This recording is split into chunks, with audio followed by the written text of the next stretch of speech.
Hey, back again, episode 3 of Freekstyle. It's still me and Sedek with Diger and Thornbrain. Hey, Yellow. And this is the third racetrack, Burn It Up. Personally, it's my favorite. Also, going back to the original bike because I didn't quite fill up the trick list with it. That's just some behind the scenes things. very helpful loading screen there. Burn It Up, the hottest show on Earth. You'll find big air at every turn, so keep your eyes open. Mixing up the tricks will score you medley bonuses.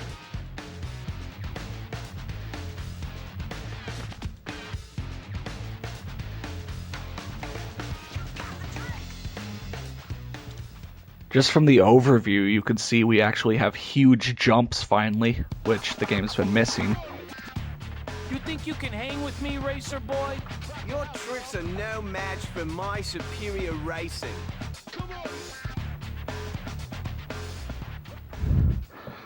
Okay. When this game wanted to be extreme, they just go with the most extreme stereotypes ever. They went with extremely pansy taunts and such that everyone would just go back home crying. But What accent was that anyway? Mad Mike or the other guy?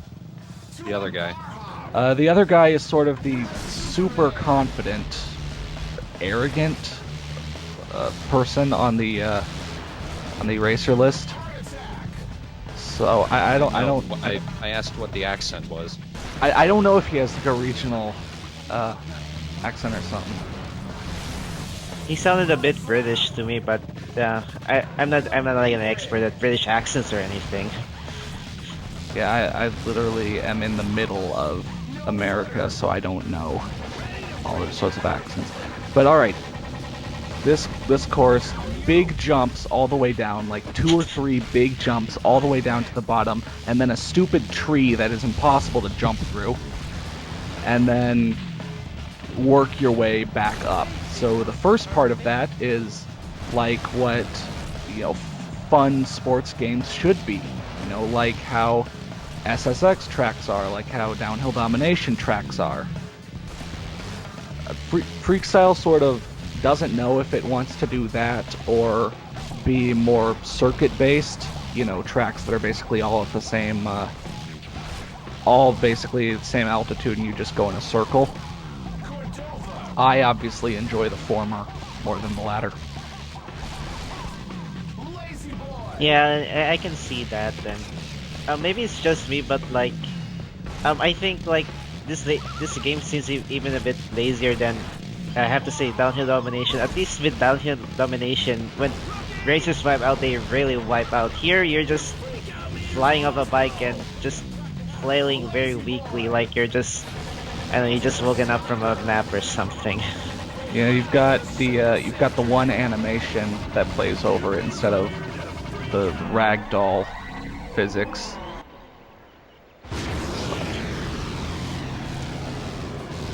Now, I noticed when you take turns, the camera seems to dip off to the side. Can that be a problem? I haven't had that be a problem. I actually really like that, how you go more to the left or the right and you don't just stay in the middle. I think that's one of the things the game does right, to sort of, show you how fast you're going or how intense the game is. Or as such, with the high jumping stat that I've given myself, we can take shortcuts much earlier than probably we were supposed to do. Like, I may have mentioned, but you basically do each track twice in career mode. The first time is race, where you're, racing on 3 laps and you just want to get to the finish line before everyone else. And then there's one track of freestyle, where it's its own separate track and you're trying to get as many points as possible. And then after that, you go back to all the race courses on a mode called Freekstyle, where not only do you want to place first, but you need to get over a certain point barrier. So yeah, freestyle and freakstyle, that's never confused me. And while more of the annoyingness comes from having to spend 30 minutes on a race just because you have to play it 3 times during the first half of career mode, you really have to know what pretty much all the combos are and which ones you can do to get the point barriers during the freak style part of the game. Thankfully for Burn It Up, this track, it's not that hard because it has some of the biggest jumps in the game. So you can pull all the combos that take like 7-8 seconds to do.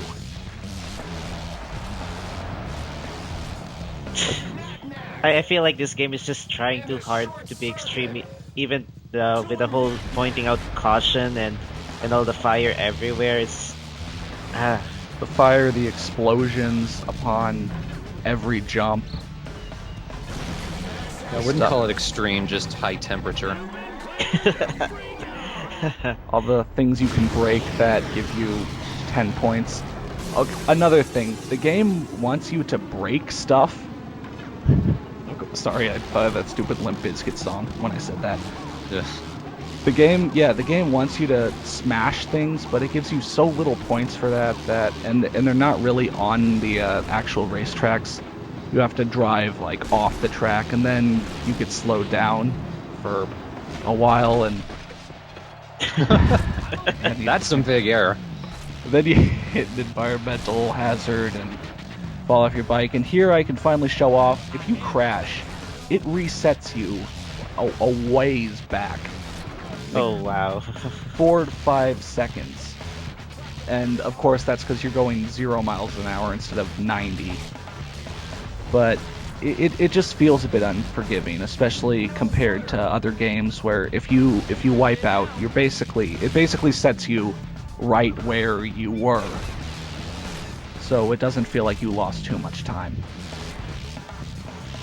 Yeah, this game just kind of reeks of so little effort put into it. Like, just I don't know. See, I can't say that things are like copy and paste. They're not. Each level's different.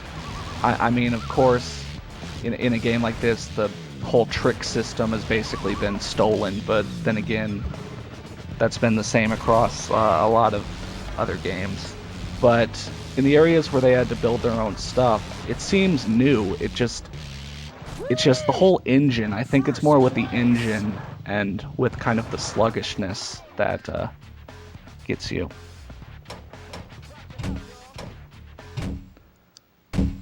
I knew I could beat this bunch.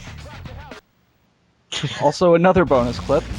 There are several shortcuts in the back half of the level, which, if you get them all, you get a really comfortable lead. I'm talking winning by a minute. So damn. basically, this level is like the perfect level. Really, really big jumps and enough shortcuts so that you can actually pull ahead if you've played without crashing. And not fall all the way behind. Yeah, it's a level that rewards you for doing well. And again, playing Jenga with the points available, trying to spend them all. Oh, I just realized what I think is wrong with this game. It's just so you heard the saying like don't show, don't tell. I think this game is all about telling you how extreme this game is with all this overemphasis on the fire and telling you how things are like there's a sign that had all about bones breaking or something. It's like it doesn't leave much to the imagination of the player. It's just very aggravating. Yeah, I wonder if EA Sports Big was feeling a little too cocky, because they made this and they made another game called Sled Storm, which also didn't really go anywhere. But sorry, that's been it for episode 3. Make sure to join me next time when Okay, there's no way I can get the next level's name into a normal sounding sentence. It's called Gnome Sweet Gnome, and you're riding through a hedge maze, and there are lawn gnomes in your way, and there are bushes carved in the shape of animals, and it's really dumb. And I'll be there That next time. that doesn't sound extreme at all. Lawn gnomes.